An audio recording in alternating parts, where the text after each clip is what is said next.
Could start with this fucking shirt right here. Thanks to you. Anyway, how is it that you could take a kid, it's not yours,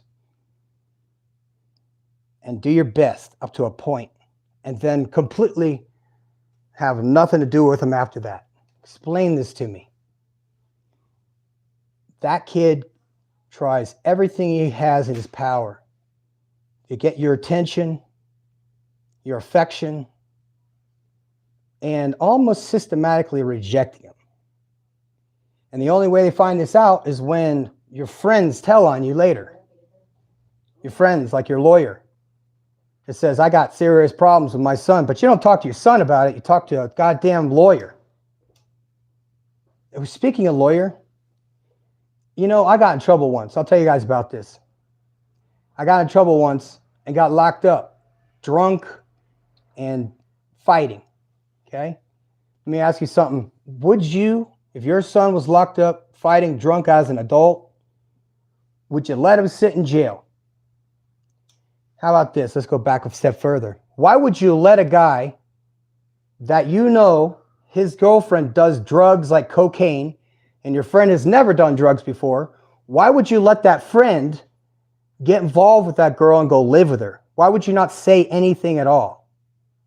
Why wouldn't you prevent that kid from failure?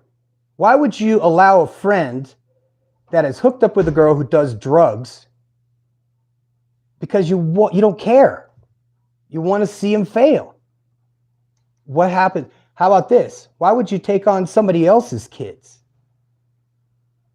Why would you take on somebody else's spawn and then take care of them better than you do your own kid because he's got a drug problem? Guess what, folks? I've been sober for 21 fucking years. 21 years. March 19th, 2002. Thank you very much. And the funny thing is that, folks, when you alienate your kids or you allow your ex-wife to alienate you, I'm going to say it's your fault. And I'm not trying to be a simp for anybody, okay? What I'm trying to say is that if your ex-wife has alienated you from your kids and you do nothing, I mean, that's the easiest way to collapse a society, is that when good men stand by and do nothing. That's how you break down a society, is when good, strong men stand by and watch and do nothing. But guess what? Y'all gave me a bag of shit to grow up with. This goddamn big, with all this shit in it from your past, your history, and your way of upbringing kids with drugs, alcohol, crack whores, every single thing bad that you could possibly expose a child to, indirectly or directly. So, who takes responsibility for exposing kids to drugs and all this bad stuff and then expect them to turn out okay? Well, I got good news for some of you. I said, fuck that shit. I'm going to fix myself. I got to fix me. Because no one's going to come to rescue this guy. No one's going to come to rescue me. No one is coming to rescue you.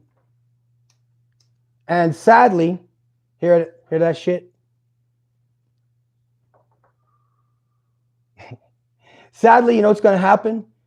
Is that those kids will grow up, they start off smoking pot, then it goes into other shit. Now they're smoking weed across the room from me. What are you doing that for? And that's why I think that I was an embarrassment to my father, because I didn't fail miserably like he had hoped. I believe that everybody that has ever been involved in my life has been for a reason. And sometimes that reason is to get me to fuck away from them. You say they call that the generational curse, where your grandfather had the same problem as your dad and you got the same problems. The only way for me to get rid of a generational curse, which, by the way, thank you, by the way, for leaving me with a guy who stuck a gun to my mother's head. Thank you for abandoning me after having adopted me. I was adopted, by the way, you guys. And you leave me in the hands of a fucking lunatic redneck with a gun. And then you take your own natural kid with you, of course. He turned out wonderful now, didn't he? Jesus Christ. What are we in bizarro land? See, this is the problem. I don't want to talk to people who don't respect me. Okay? I'm at a point in my life now where I have no fear of any man. I also have nothing to concern myself with about my past because I've faced all my shit and recovered. So thanks for all that shit you gave me because I fixed that fucking shit myself. I'm the professor. That's all I got.